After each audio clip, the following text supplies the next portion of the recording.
Hi everybody, welcome back to Civil War Junkie.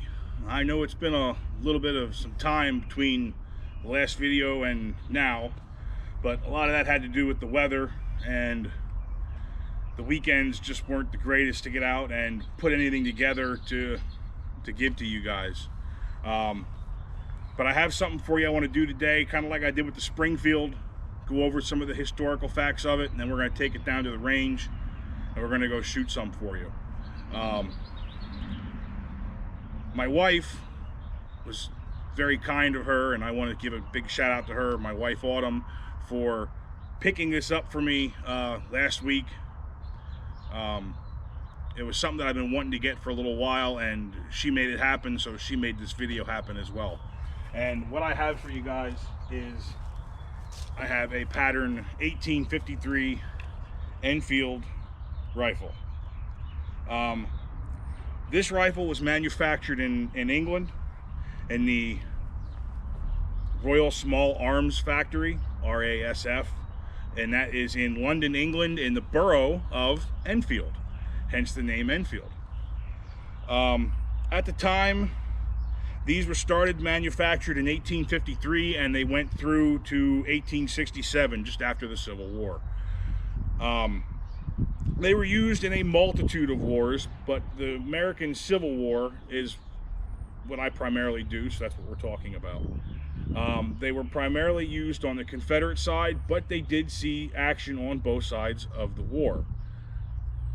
There was about 1.5 million of these made, and in 1861, this would have cost you $20. That price in today's currency would be just shy of $600. It is a 58 caliber, just like the Springfield. The same loading procedure, powder, your ball, everything goes down the muzzle and gets rammed down the barrel. Average shots per minute, depends on the individual loading the piece, is roughly 3 to 4 with a well-trained soldier. It has the same cap lock system as the Springfield. You use your musket cap, which is fulminated mercury, and that supplies your charge. That supplies your charge to set off your main charge in the barrel, in the breech.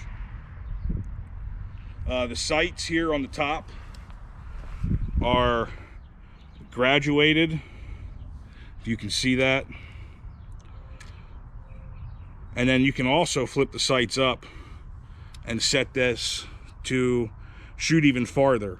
This has an effective range of out to about 1,250 yards, which is roughly about the same as the Springfield, and has about the same muzzle velocity as the Springfield, about 900 to 1,000 feet per second.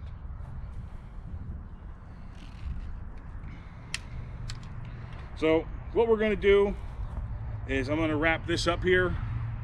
We're going to head down to the range, and we're going to put a few shots down range, see how accurate it is. The charge we'll be using would be 65 grains of 2F powder with a traditional or an original style Meunier ball of about 530 grains. I'm very excited to go shoot this piece. And just another quick thing here to show you on the musket itself is it does have all the royal seals on it. There's one on the buttstock here. It has the royal seal on the lock plate, and it has the London Armory Company. And this one here, it says 1859 when this piece was manufactured, but it is still the original 1853 pattern design that was designed. I believe the man's name was William Pritchard, who designed it in the 1850s. And then obviously the Royal Small Arms Factory started producing them.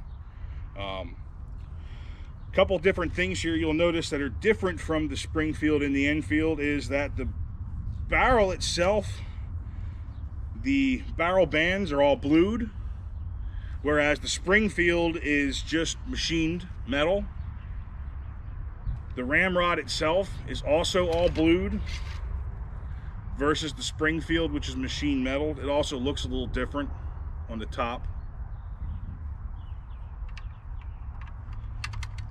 And all the metal on the Enfield up here on the top, where the Springfield is just regular machine metal, this is brass.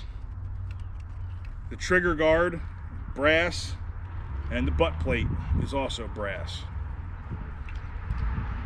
And the little spots here on the side, the screw guards, are also brass. So yeah, I'm excited to get this thing down to the range and shoot it for you guys, and I hope you guys enjoy it as well. So we'll see you here shortly down at the range. All right, so we're down at the range. I got this all loaded up. I got 65 grains of 2F powder in there, and I have a 58 caliber Minet ball. It's about 530 grains approximately. So we're going to shoot the Minet first. We're just shooting at 25 yards right now, just to kind of get an idea of where the balls are hitting, and then we'll shoot farther once we get a better idea of where the balls are hitting downrange. So I'm going to go ahead and put my ears in here, and we're going to shoot.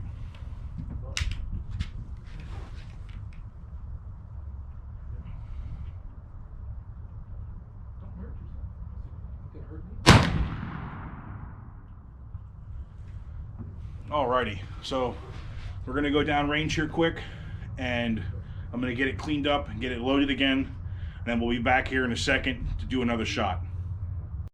Okay, so we got it all cleaned out. I got another round in there, same thing, 65 grains 2F powder, 530 grain Minet ball, and I'm going to say it's relatively accurate. I was aiming just a little bit below the red bullseye, and I hit about 2 inches above it. Now I'm still not quite used to the sights, and the front sight you practically have to not be able to see it to hit where you're shooting. So we're going to try it again here for you and see if we can do the same thing.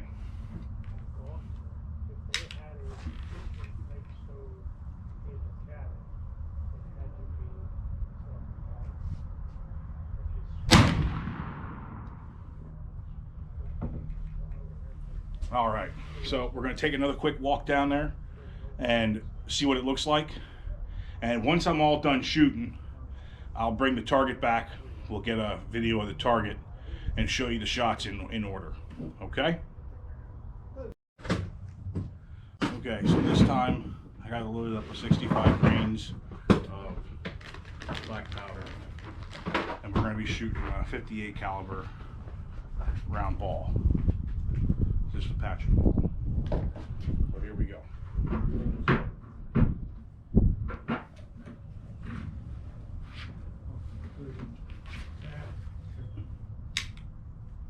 These are the hottest ones. That's 5 grain, 4, 7, 5. Okay. So we're just gonna try.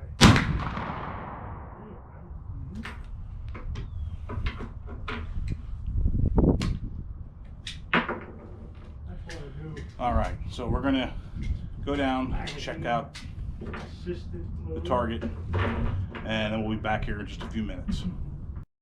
All right, so I got it loaded up again. 65 grains of 2F powder, 58 caliber patch and ball, and we're gonna take another shot here and see how we do.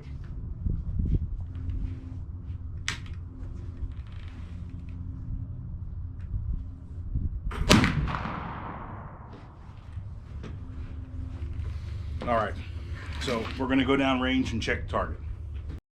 All right, so we went down range, we got our target. The target has been shot at before by other people, but you can tell where we shot it because of the really, really big holes. So the first shot I took was this one up here.